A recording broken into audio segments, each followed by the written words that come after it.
एक ऐसा फ्यूचरिस्टिक शहर जहाँ 9 लाख लोग 2 पैरेलल मिरर वॉल्स के अंदर रहेंगे। ना तो ट्रैफिक पुलिस का कोई निजाम होगा, ना ही सिक्योरिटी का, ना ही गाड़ियों और सड़कों का, और तमाम जरूरियात जिंदगी रीयूजेबल और renewable. As it will be heavily reliant on artificial intelligence service and data analysis. तो चलिए मेरे साथ Saudi Arab, not literally but चलिए मेरे साथ सऊदी अरब, प्रॉक्सी वॉर से लेकर ऑयल के खजानों तक, सहराओं से लेकर पहाड़ों तक, but more importantly the line.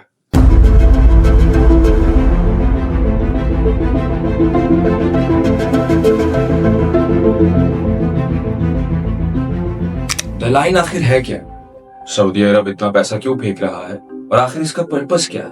क्या उनको दुबई से जलन है? शायद थोड़ी थोड़ी। सन 2017 में शहजादा मोहम्मद बिन सलमान ने विजन 2030 की अनाउंसमेंट की। गोल सिंपल था, ऑयल पर जिंदगी पूरी गुजर नहीं सकती। तो सऊदिया ने सोचा अगले 50 साल में पैसे कहां से आएंगे? जवाब था tech, smart cities, renewable resources, और ये सब एक प्रोजेक्ट में बंद होगा। इसका नाम है नियोम। नियोम क्या है? NEOM is basically the main parent project, और इसके अंदर 4 डिफरेंट प्रोजेक्ट्स आते हैं। ये सऊदिया के नॉर्थ वेस्ट कॉर्नर पर बन रहा है, रेड सी के बिल्कुल ऊपर, इजिप्ट और जॉर्डन के बिल्कुल दरमियान। इसका रकबा कुल 26,500 स्क्वायर किलोमीटर है, यानी पंजाब और केपीके को मिला लो, या फिर 33 times the city of New York. ये शहर पहले एक डेजर्ट हुआ करता था, अब यहाँ पे $500 बिलियन का फ्यूचरिस्टिक शहर बनने वाला है। नियोम का मतलब है NEO, neo, which is a Latin word for new, और उसके साथ M लगाया गया है, which is the word मुस्तकबिल, जो use for future in Arabic। NEOM एक मल्टीपल प्रोजेक्ट्स का कॉम्बो है। इसमें 4 सब प्रोजेक्ट्स आते हैं। पहले बात कर लेते हैं कि ये 4 प्रोजेक्ट्स हैं क्या। Let me break it down for you briefly. तो इन 4 प्रोजेक्ट्स के नाम हैं Oxagon, Trojena, Sindalah and the Line. सबसे पहले बात करते हैं ट्रोजेना की।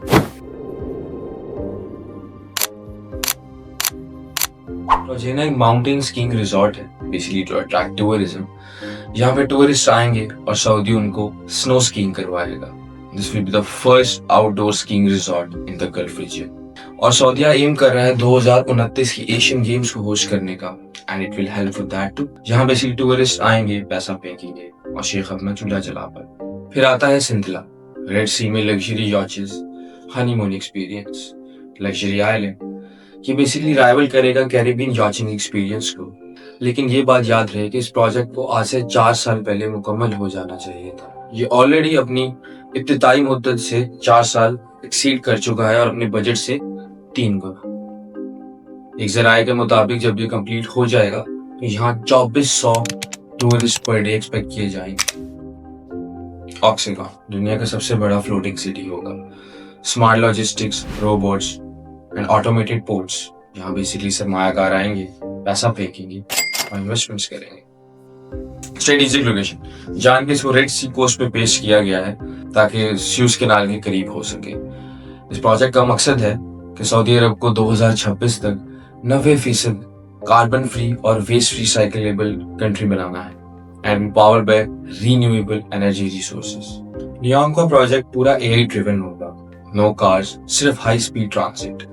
Energy, solar, wind, green, everything will be recyclable. और अब जाते हैं सबसे मेन और कंट्रोवर्शियल प्रोजेक्ट में, the line.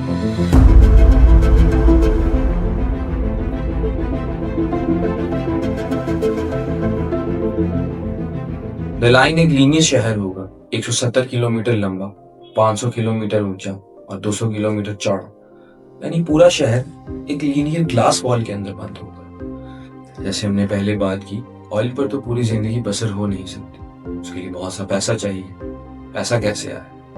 Tourism, tech, smart cities. तो वो कैसे बनेगा? उसके लिए सऊदी अरब ने ये प्रोजेक्ट शुरू की, व्हिच इज वेरी कंट्रोवर्शियल। अब कुछ बात कर लेते हैं structure and life inside the Line. The idea is basically to make the whole city walkable within the distance of 5 minutes. पूरे शहर में 170 किलोमीटर की, यानी एक कोने से दूसरे कोने तक एक ट्रेन सर्विस चलाई जाएगी जो पूरे शहर को सिर्फ 20 मिनट में कवर करेगी। इमेजिन करो आपके घर के बाहर डेजर्ट है, गार्डन है, वॉकेबल जंगल है, AI ड्रिवन सर्विसेज है, एंड जिंदगी की 80% आसाइशें सिर्फ चंद कदमों की दूरी पर। घरों को इस तरह से तामीर किया जाएगा कि एक के ऊपर एक प्लाजा फॉर्म बनेगी। वैसे तो नियाओ 4 मुख्तलिफ मंसूबों पर मुश्तमिल है, but the line is the flagship project. Investments आ रही हैं फॉरेन इन्वेस्टर्स से, PIF से और सऊदी गवर्नमेंट से। वैसे तो इसको 2030 तक मुकम्मल हो जाना चाहिए था, और यह 500 बिलियन का project according to the Street Journal तब तक मुकम्मल होना मुमकिन नहीं, और इसमें मजीद कई डेकेड्स लग सकते हैं, and which means the estimated cost will rise up to $8.8 trillion. Keep in mind ये प्रोजेक्ट ऑलरेडी बेशुमार सेटबैक्स एंड डिलेज का सामना कर चुका है। सबसे पहले बात करते हैं हवाईटाई ट्राइब की डिस्प्लेसमेंट की। बेसिकली हवाईटाई ट्राइब यहाँ पे बेशुमार सालों से रहता आ रहा था, ये उनका घर था, but because of this project उनको वहां से जबरदस्ती इवैक्यूएट किया गया है, और जिन लोगों ने एहतजाज किया बेशुमार लोगों को सजाए मौत भी दी गई है और टॉर्चर से गुजारा गया है। दूसरा मसला, बर्ड मोबिलिटी। बेशुमार बर्ड्स माइग्रेट करके यहाँ पे आते हैं, बट इतने बड़े ग्लास मिरर्ड वॉल्स बनने की वजह से अब वो बर्ड दोबारा यहाँ पे कभी नहीं आ पाएंगे। तो बेसिकली आपने इंसान और जानवर दोनों से उनका घर छीन लिया है। Number 3, feasibility. एक्सपर्ट्स के मुताबिक इतना बड़ा प्रोजेक्ट $170 मिलियन का, पानी, गैस, बिजली, ये सब कैसे मैनेज होगा? Renewable resources, AI driven services, ये कहना तो आसान है लेकिन करना बहुत मुश्किल। Number 4, cost and time. 2030 में जिस प्रोजेक्ट को मुकम्मल हो जाना चाहिए था उसको ऑलरेडी कहा जा रहा है कि 2040 या 50 से पहले मुकम्मल नहीं हो सकता। 500 बिलियन का प्रोजेक्ट ऑलरेडी एस्टिमेट्स के मुताबिक $8 ट्रिलियन तक जा चुका है। रियलिटी सो फार, कहां तक पहुंचे हैं ये प्रोजेक्ट? द लाइन का ग्राउंड वर्क हो गया, सिंथला की प्लानिंग हो गई, बट असल में कहां तक पहुंचे हैं?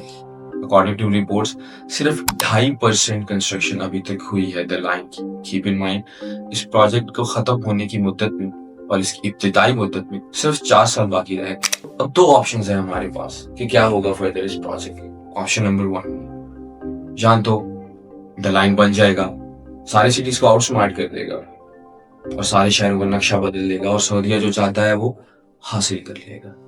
लेकिन ऑप्शन 2, द लाइन नहीं बन पाया, $8.8 ट्रिलियन वेस्ट हो गए और सब जाया हो गया और कोई नहीं रहा। लेकिन शेखों के पास पैसा भी है और एम्बिशन भी, तो वो लगा रहे हैं। आप लोग बताएं, आपको क्या लगता है, क्या ये 2030 या इवन 2040 तक भी मुकम्मल हो पाएगा?